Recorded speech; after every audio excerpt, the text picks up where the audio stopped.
My friends, let us come together for a moment of inner stillness. Let us forget the world, the conditions of the world, and the countless messages the world has impressed upon us about life, about God, and especially about miracles. We must begin where truth is always found in quietness, where the noise of belief yields to the presence that is forever here. You see, for centuries humanity has misunderstood the nature of what it calls miracles. To the human mind, a miracle is something extraordinary, something rare, something that breaks the natural order or suspends the laws of the universe. And so the world stands in awe and says, how wonderful, how impossible, how supernatural. But none of this is true. None of this is spiritual.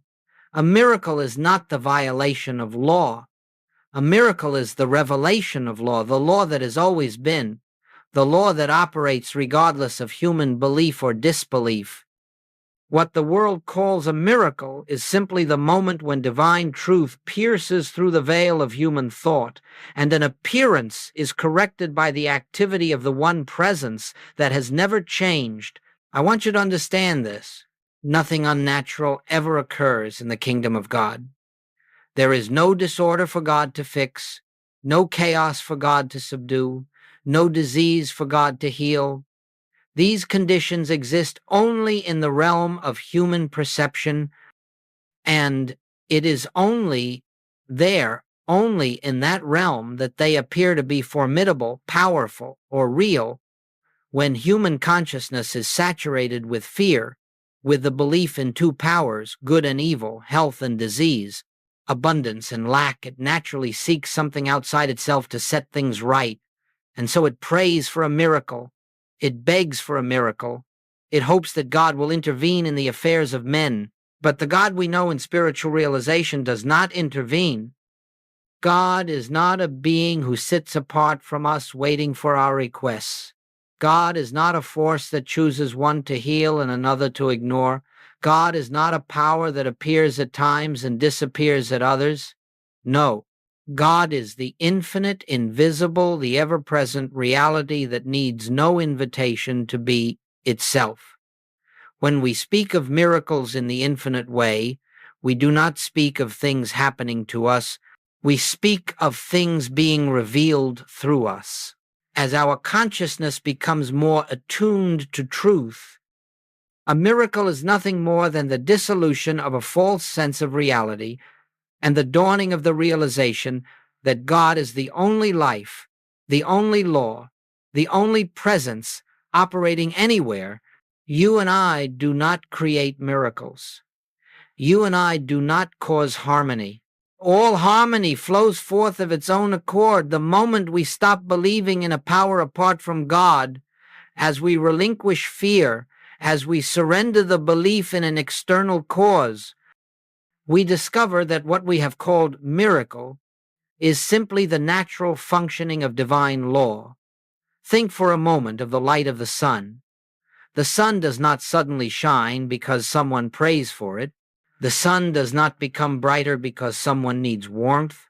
The sun is constant, steady, unchanging. But when the clouds pass, when the fog lifts, the light that was always present becomes visible. The world may call that a miracle, but the sun calls it nothing at all. So it is with spirit, so it is with God. When the clouds of belief dissolve, even for a moment the light that has forever been shines through, and to the human mind this seems miraculous. But to spirit, it is merely the natural order of being. And so, as we begin our study together today, let us lay aside every notion that miracles are mysterious or rare or reserved for the few. Let us understand deeply and quietly that harmony is the law of God and therefore the law of our being. And when harmony appears in our lives, it is not because something extraordinary has taken place. It is because something true has been realized. There is no miracle out there to seek. There is only God's presence here to recognize. And when that presence is known, even dimly, the conditions of life begin to conform not to our desires, but to the eternal order of spirit, and this the world calls miracle. Let us rest now in that understanding and allow this hour to lift us gently beyond the belief in miracles into the awareness of divine law. Let us continue now in the atmosphere of stillness that has been established. For without stillness, the mind attempts to grasp truth intellectually, and truth can never be known by the intellect. Truth is spiritually discerned. Truth is felt. Truth is recognized through an inner grace that flows only when the mind becomes receptive. Today, I want us to look deeply, quietly, and honestly into the nature of God, for unless God is understood rightly, nothing else in spiritual life can unfold correctly. Our understanding of God is the root from which the tree of our life grows. If the root is false, the fruit will be false. If the root is pure, the fruit will reveal harmony. When we speak of God, we do not speak of an enlarged human being, nor a mighty power acting at a distance. We do not speak of a deity seated upon a throne, nor a being who observes the affairs of men and intervenes according to his pleasure. These are human concepts of God, and they have no place in spiritual realization. God is not a person. God is being itself. God is not a force among other forces. God is the one and only presence. God is not a power that battles evil. God is the infinite presence before whom no opposing power can exist. This is why the ancient prophets, the mystics, and the masters, each in their own way, arrived at the same revelation. The Lord, He is one, not many, not divided, not contending, one. If God is one, then what becomes of evil? What becomes of disease? What becomes of lack, fear, sin, or danger? They have no place to stand. For if God fills all space, if God is all presence, then there is no unoccupied territory in which a second power may establish itself. There is no space in which evil can exist as a force. There is no law by which disease may act independently. There is no principle through which lack can operate. All these so-called conditions are the shadows cast by a belief in other powers, beliefs without divine sanction, without spiritual substance. When we contemplate God as omnipresence, we must take that word seriously. Omni, all, presence everywhere, all presence. Nothing outside, nothing in addition, nothing opposing. If we truly understood this, even lightly, we would never again fear a condition. For what condition can stand in the presence of the One? What power can challenge infinity? What law can contradict the all-law? This is not a statement of faith. This is not optimism. This is reality, the spiritual fact that remains true whether we believe it or not. God is the entirety of being, the substance, the law, the life, the intelligence, and the love that forms and sustains the universe. And if this is so, then what we call evil cannot be an entity. It cannot be a force. It cannot be a presence. It can only be a belief. As long as we grant evil a degree of power, we remain bound by the belief in two powers. But when we withdraw consent, when we let go of the notion that there is God and something else, God and disease, God and fear, God and lack, then the appearance begins to dissolve, not because we fight it, but because it has no spiritual foundation upon which to stand. My friends, it is impossible, utterly impossible for an evil power to exist where God is understood as the only presence. Evil has no life of its own. It lives only in the mind that believes in it. Disease has no law of its own. It is governed only by the belief that accepts it. Lack has no substance of its own. It appears only in the consciousness that imagines supply to be external. When the mind releases the belief in two powers, even if only for a breath, a moment, a flicker, the Christ, the truth of being, rushes in like light filling a room the instant the shade is lifted, not slowly, not partially, instantly, completely. Nothing can oppose God, nothing can resist God, nothing can stand beside God, for God is all.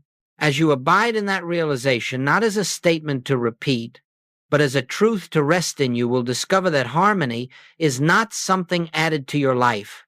Harmony is the nature of the life that already exists. And what the world calls miracle is but the natural functioning of that life when the barrier of false belief is removed. Let us sit with this truth for a moment. There is only one presence. There is only one power. There is only one life. And that one is God. In this recognition lies the foundation of spiritual healing, the dissolution of fear, and the peace that passeth understanding. Let us continue in this atmosphere of stillness, for without silence, the truth of individual being is misunderstood. It becomes an intellectual concept, an ideal, a doctrine, when in reality it is the living center of our spiritual life. Let us, therefore, enter this subject not with the mind that seeks to acquire knowledge, but with a heart that is willing to behold what already is.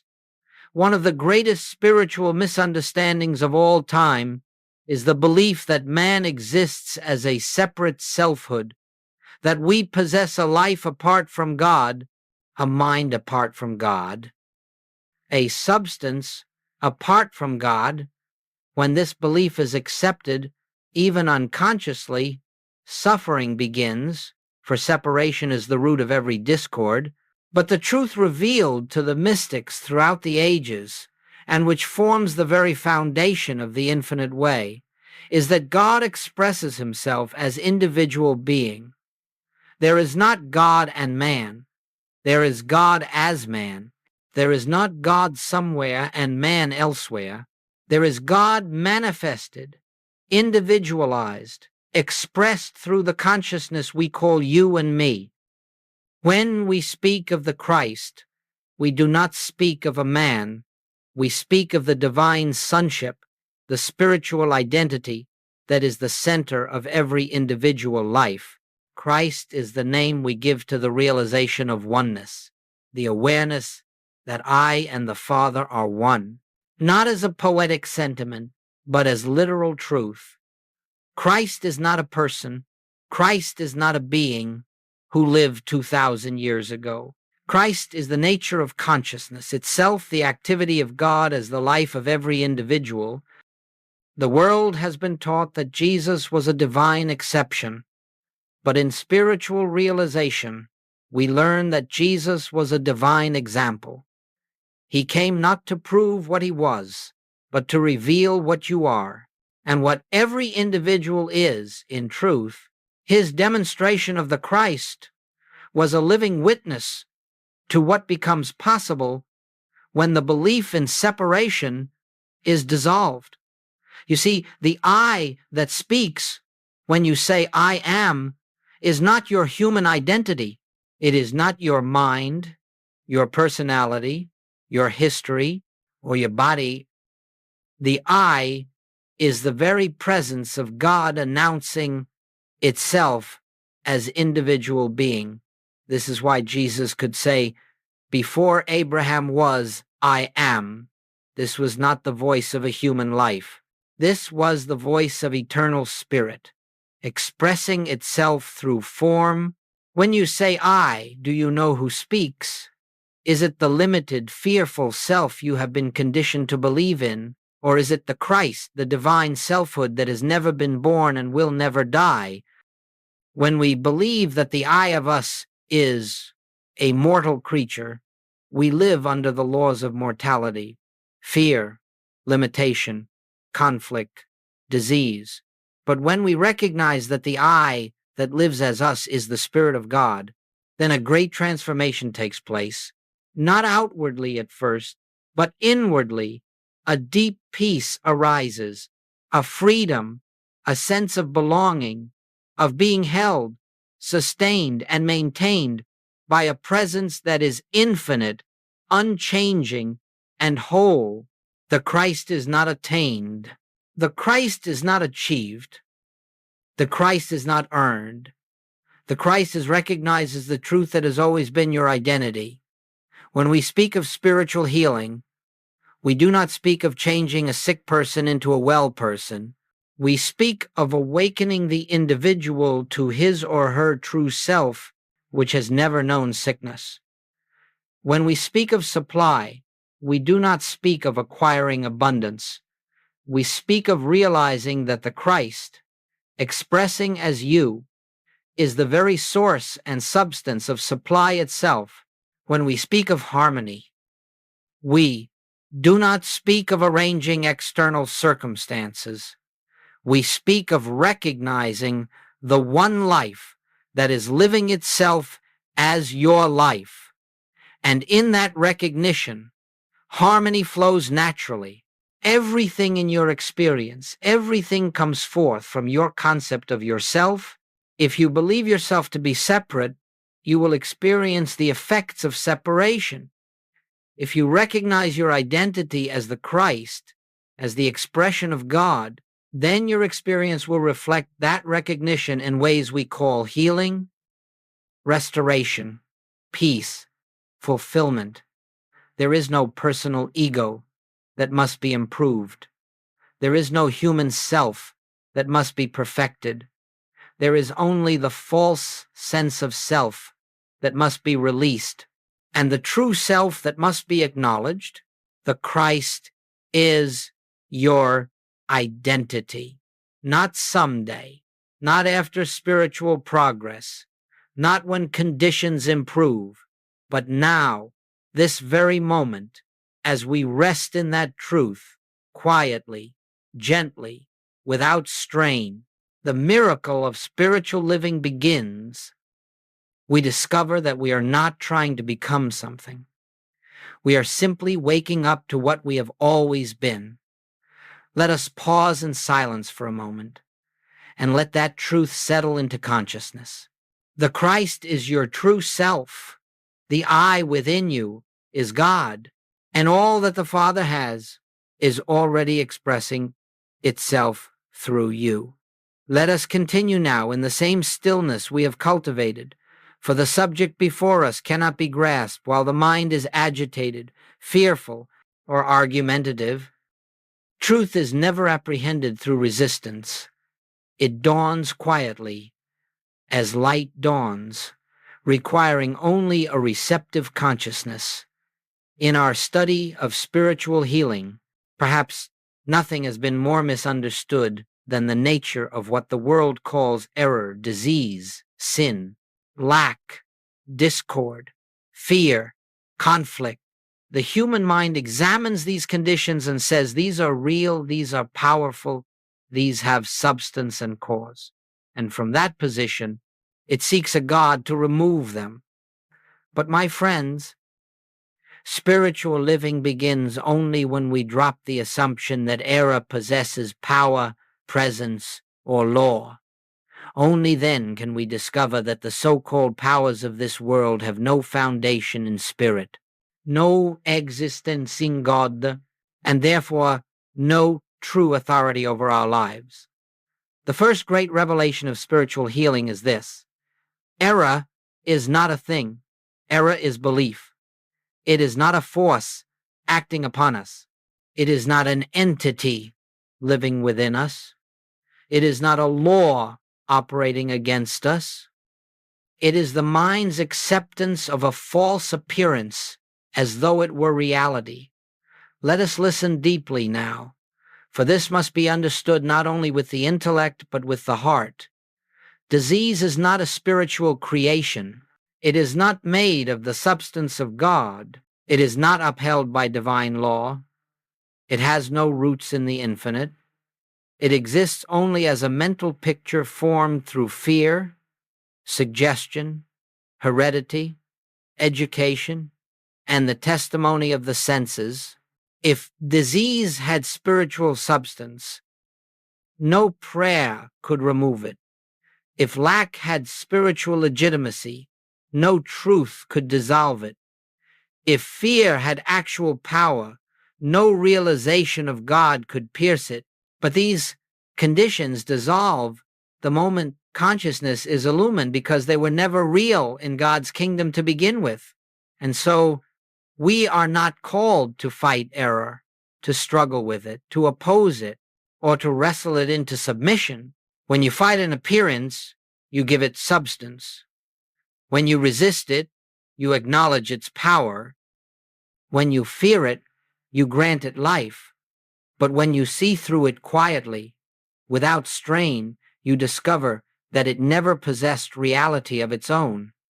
Error is a shadow. Error is a mirage. Error is the projection of a mind that believes itself separate from God, but the moment truth is realized, even faintly, the shadow disappears. Not because you have defeated it, but because you have recognized that it never had a life apart from your belief. Consider this: when the sun shines, darkness flees. But did darkness go to battle with the sun? Did the sun fight to overcome darkness? No. The light revealed that the darkness never had substance. It was only the absence of light. So it is with error. Error is the absence of realized truth, not the absence of truth, but the absence of our awareness of truth. The moment truth fills consciousness, the appearance of discord melts away as naturally as darkness dissolves at dawn. This is why spiritual healing comes not from treating the body, but from awakening consciousness. The outer condition is only the symptom of an inner belief. Remove the belief, and the symptom has no place to remain. Now listen to this gently, without fear. There is no power in disease. There is no law in disease. There is no mind in disease. It cannot act. It cannot think. It cannot continue except by our belief in it. In the same way, lack has no power to limit. It is never an outer condition.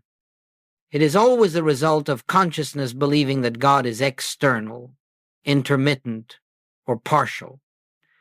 But when we know God as the infinite, ever-present source expressing through every individual, the sense of lack dissolves. For nothing in spirit withholds itself. Sin, too, has no spiritual life. It is not an action. It is a belief in separation. When the individual awakens to oneness, the compulsion of sin falls away as naturally as a leaf falls from a tree in autumn. Therefore, in the infinite way, we do not attempt to change error. We do not attempt to heal it. We do not attempt to correct it. We see through it. Healing comes by revelation, by the recognition that error has no spiritual foundation, no God-given life, no actual law supporting it. As you come to understand this, fear diminishes. And as fear diminishes, the appearance of discord loses its foothold.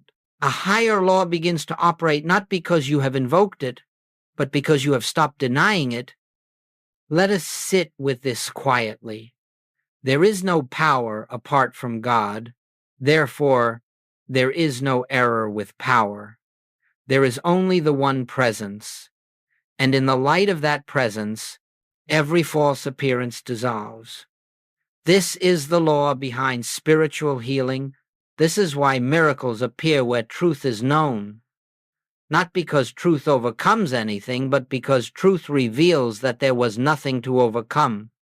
Let this truth rest in your consciousness. Hold it gently, without strain, and let the peace that flows from it settle into your being. Let us move now into a subject that lies at the very heart of spiritual living, the nature of prayer. For thousands of years, humanity has prayed to God in ways that assume God is absent until summoned, indifferent until persuaded, silent until petitioned, inactive until invoked. This is the prayer of separation. It is the prayer of fear. It is the prayer of a mind that believes itself outside of God's presence and therefore feels compelled to reach upward, outward, somewhere for help. But this is not prayer, not true prayer, not spiritual prayer, not the prayer that brings healing, harmony, or realization. In the infinite way, prayer is not asking God for anything. It is not seeking intervention. It is not pleading for change.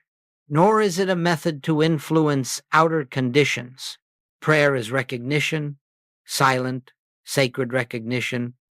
Prayer is the quiet awareness of God's presence already here, already functioning, already complete.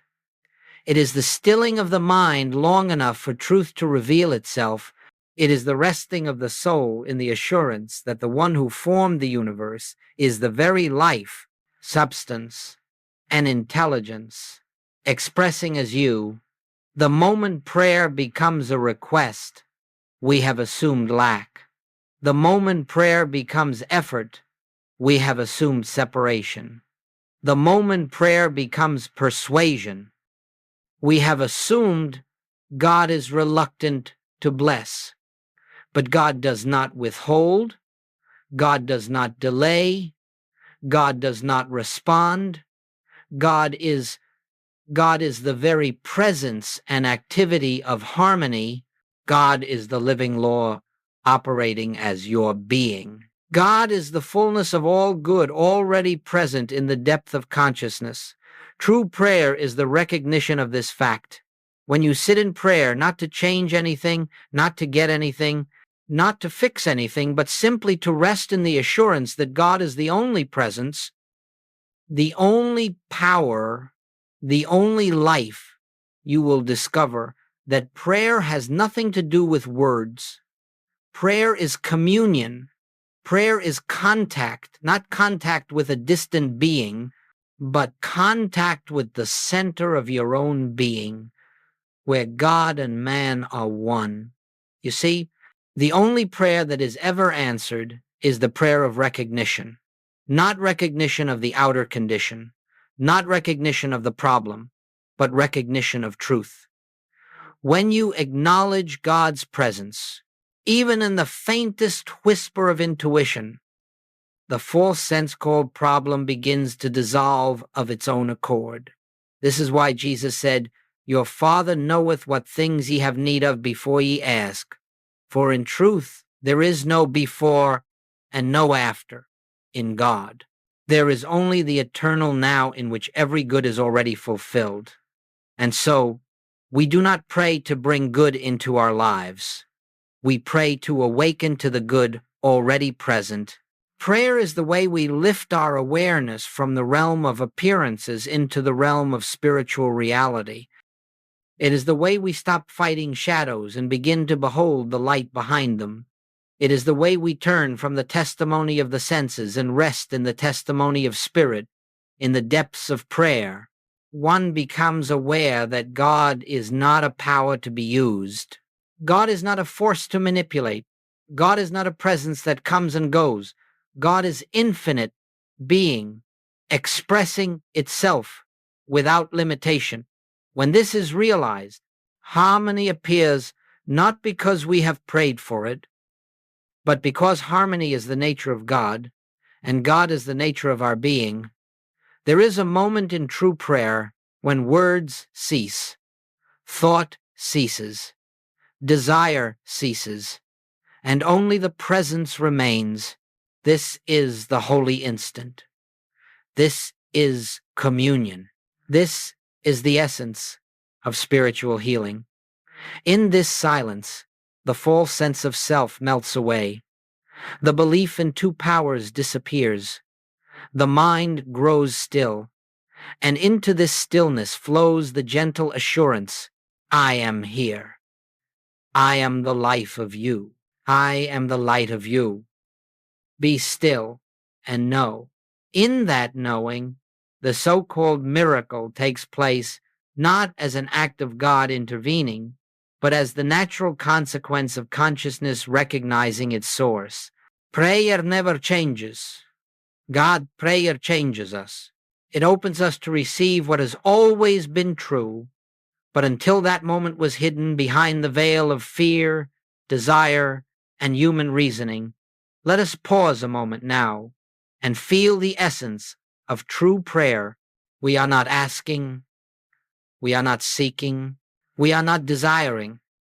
We are recognizing the presence of God, recognizing the completeness of God, recognizing the allness of God as the very life appearing here, as you, as me, as all.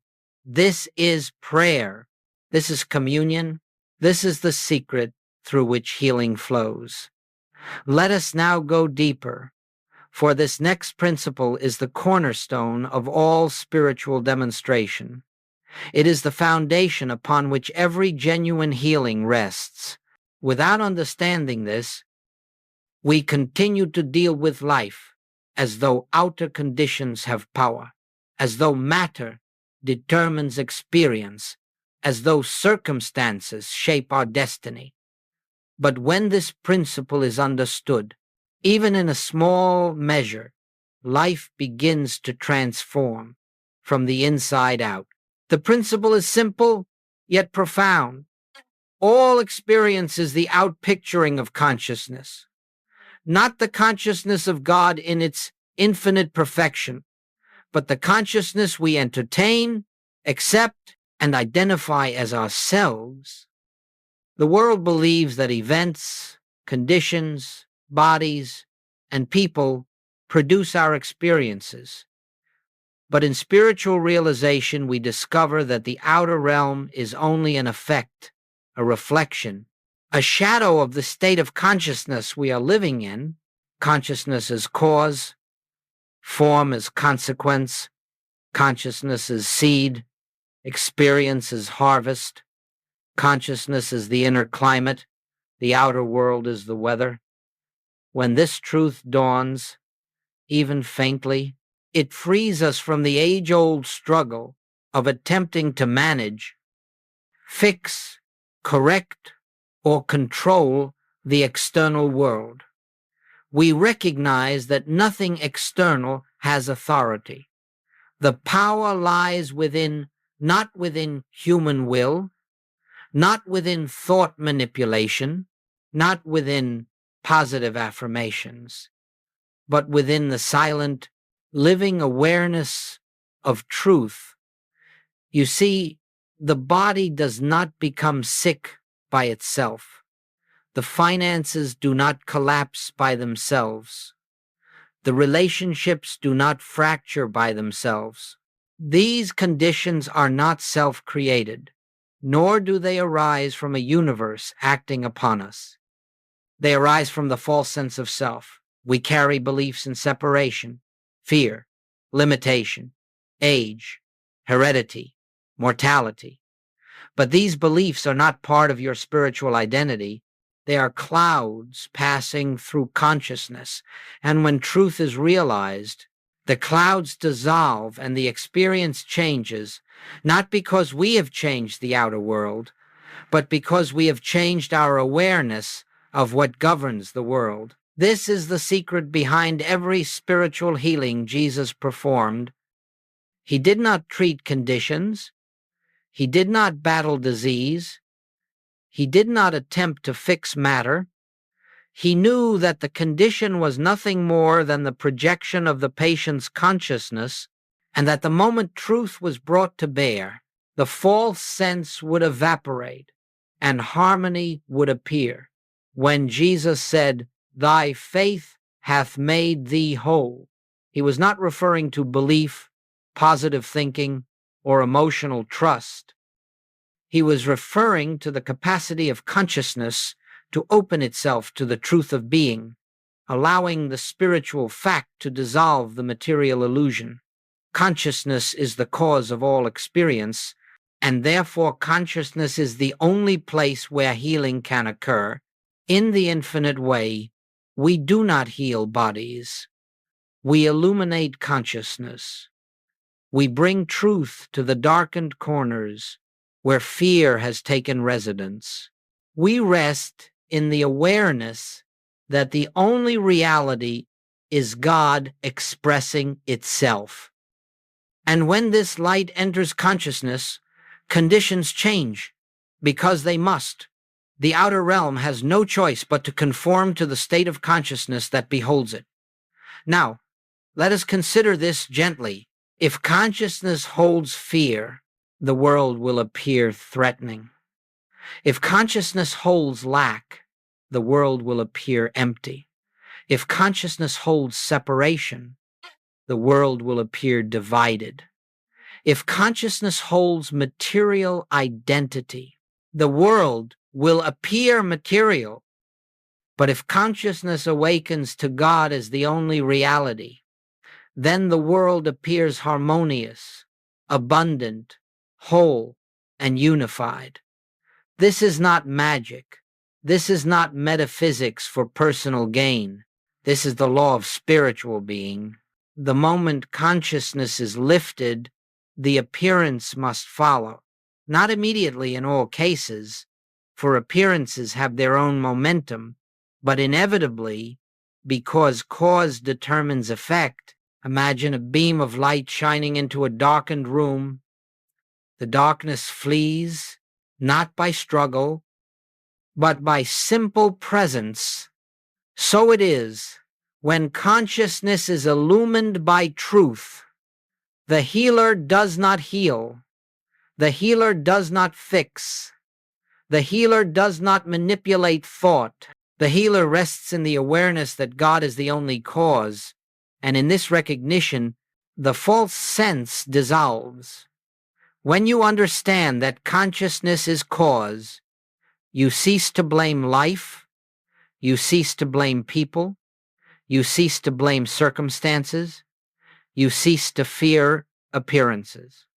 Instead, you turn within, quietly, gently, without self-condemnation, and you ask, what false belief am I holding? What truth has not yet been realized? What aspect of separateness is being revealed for release? For every discord is simply an invitation to deeper realization. Every challenge is a doorway through which greater light may enter. Every appearance is an opportunity to rest more fully in the truth that God alone is the substance of our lives. We are not trying to create better conditions.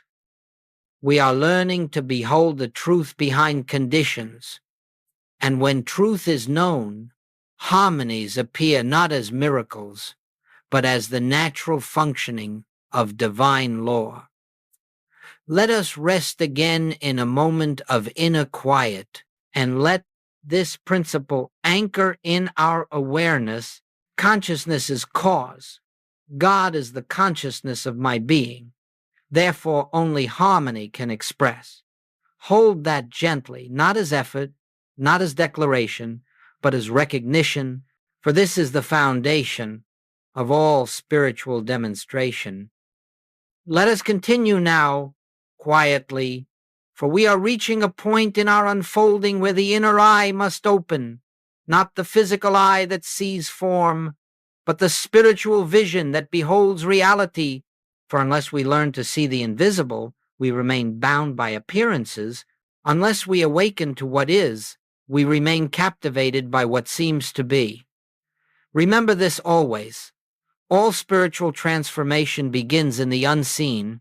Nothing in the outer world changes until something within consciousness is recognized. The invisible must precede the visible, because spirit is cause and form is effect. What cannot be seen with the eyes is the only realm in which true change occurs.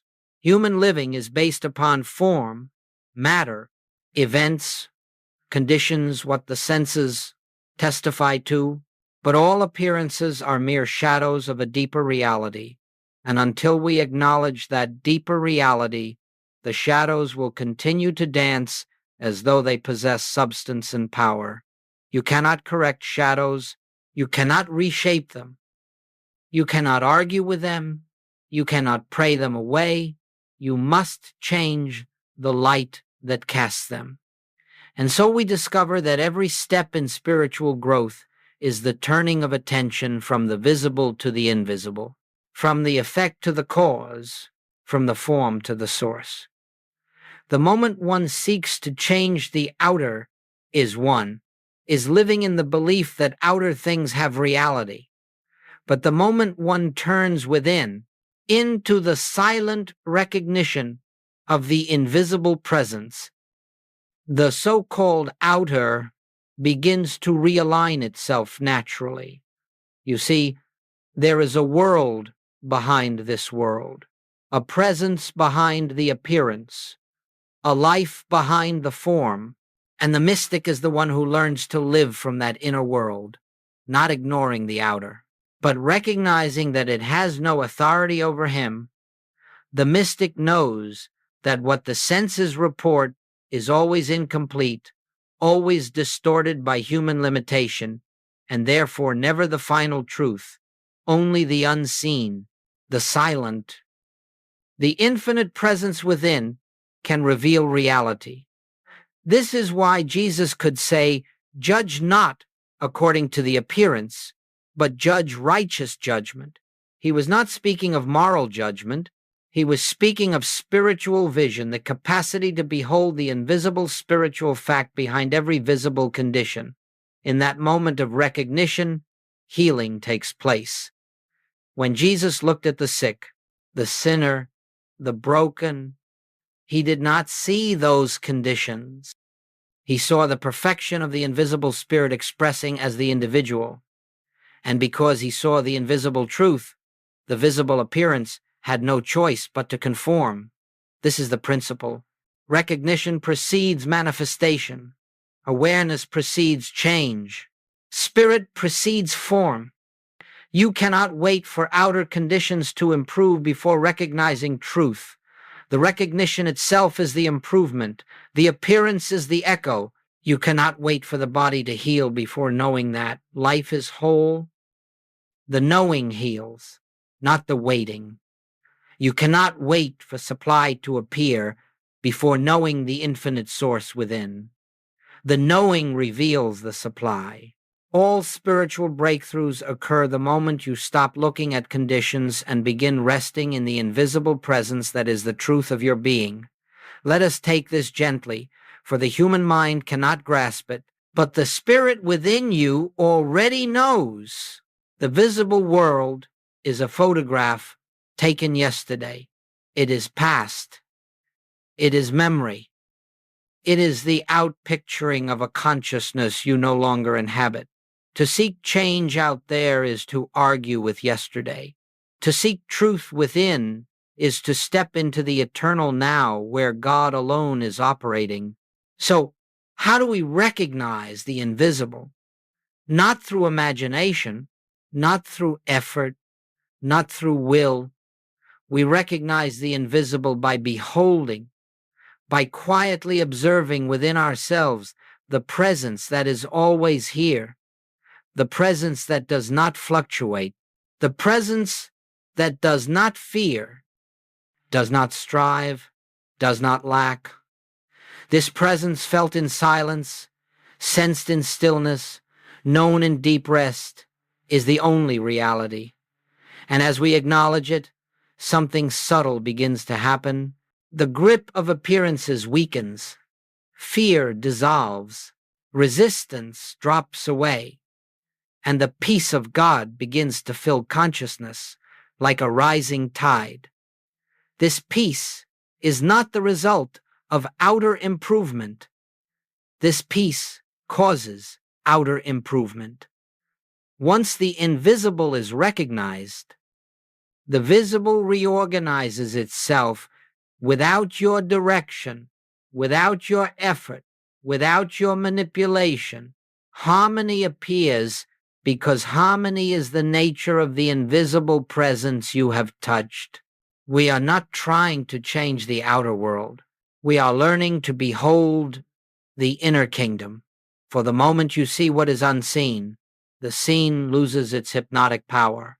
Let us rest again, just briefly, feeling the deep truth that the unseen is the real, that God's world is within, that the spirit of truth is the substance behind every form, and that as we recognize it, everything in the visible world aligns with that recognition.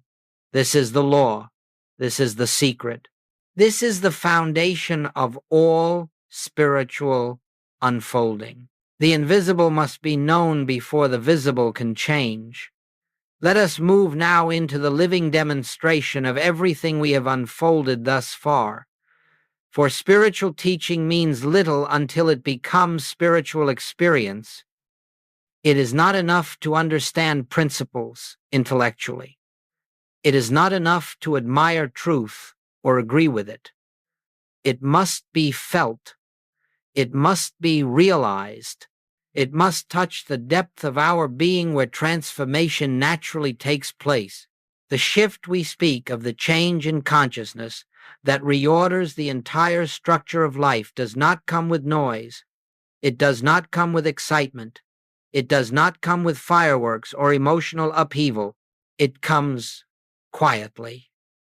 It comes in stillness.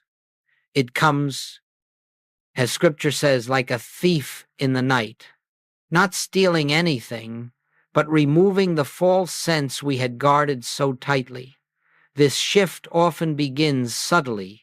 One morning you wake and notice that something is different, not out there in here.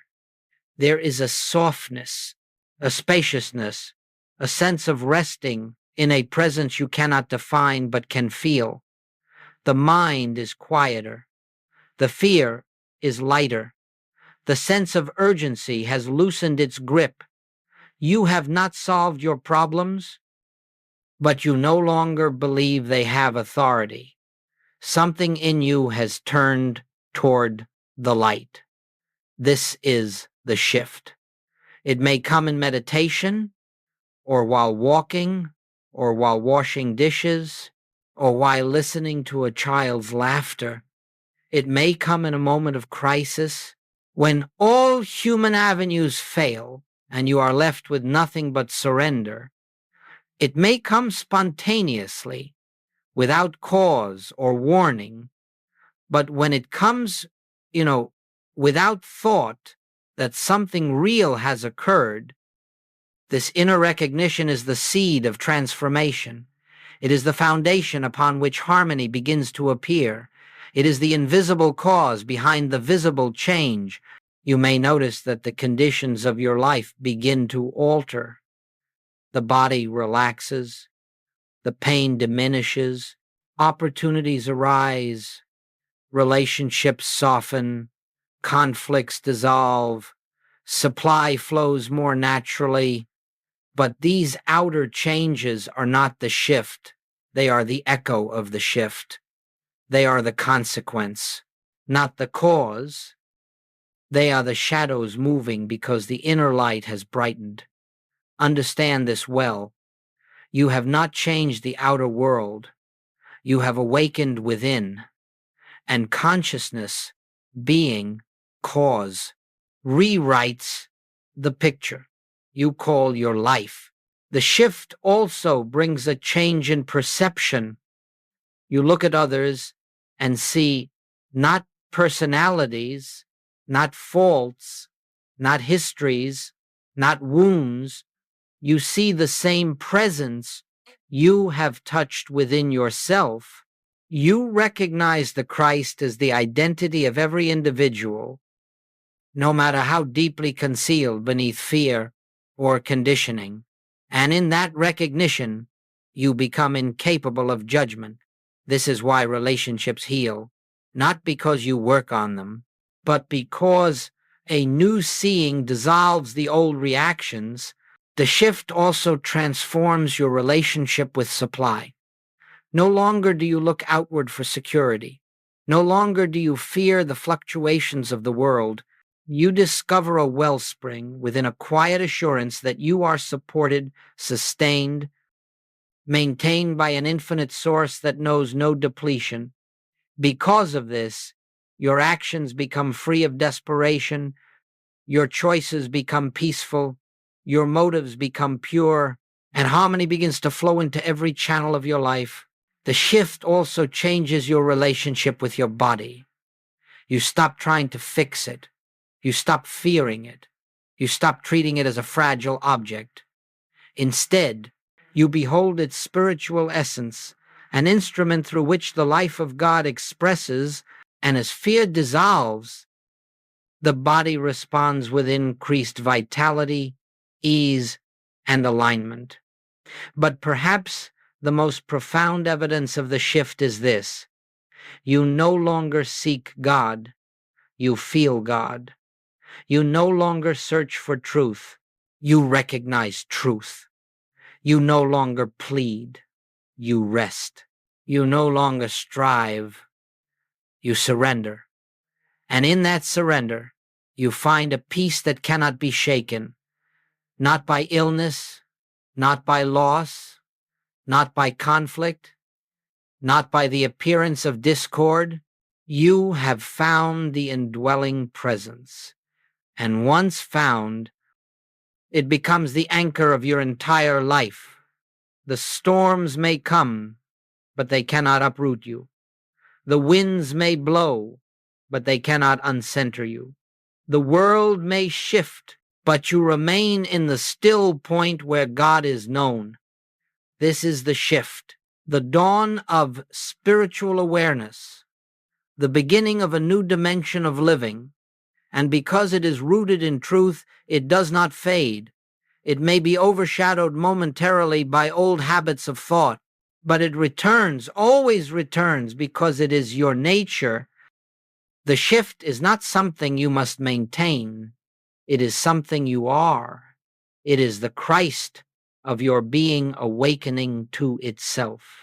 Let us rest now for a moment in silence, feeling that gentle inner movement, the quiet turning of consciousness toward its source. This is the shift. This is the transformation. This is the rewriting of the outer world by the light of the inner. As we come now to the close of this period of unfolding, let us not think of it as an ending, but as a return to the presence from which all spiritual awareness flows. For the truth we have contemplated is not something we acquire or something we carry away. It is something we awaken to again and again. Each time we turn within, the presence is always here. The silence is always here. The light is always here. The Christ is always here. It is we who wander from it, not it from us. It is we who forget, not it who disappears. It is we who lose our way in appearances, not it who abandons us. This path, this infinite way, is not a journey to God. It is the recognition that God has been the substance of our being from the beginning, no matter how deeply we explore the nature of miracles, the nature of consciousness, the nature of prayer, the nature of healing. The essence of it all is beautifully simple. Be still and know. Know what? Know that the presence you seek is the presence you already are. Know that the life you pray for is the life expressing through you now. Know that the harmony you desire is the harmony of your true being. Know that God is not coming to you, God is living you, and the moment you touch that knowing, however faintly, however briefly, healing begins. Healing is the natural activity of the Christ recognized. Healing is the effortless consequence of truth, unobscured. Healing is the grace that flows the instant we surrender the belief in a selfhood apart from God. Let this be the closing understanding. You do not walk this path alone. You do not practice this truth alone. You do not unfold this awareness alone. The presence within you is the teacher, the guide, the healer, the comforter. It is the life that breathes you and the love that enfolds you. And every time you return to that inner stillness, every time you pause, every time you rest, every time you become aware of the gentle, silent I within, you are coming home. Home to the Christ of your being. Home to the peace that does not depend on circumstances. Home to the source from which all blessings flow. Home to the truth that has never left you for a single moment. As we end this session, let us sit together in a shared recognition, quietly, without words, that the presence we have spoken of is here, not in theory, not in hope, not in future attainment, but here, now, as the very essence of your being. Rest in that. Live in that. Return to that again and again.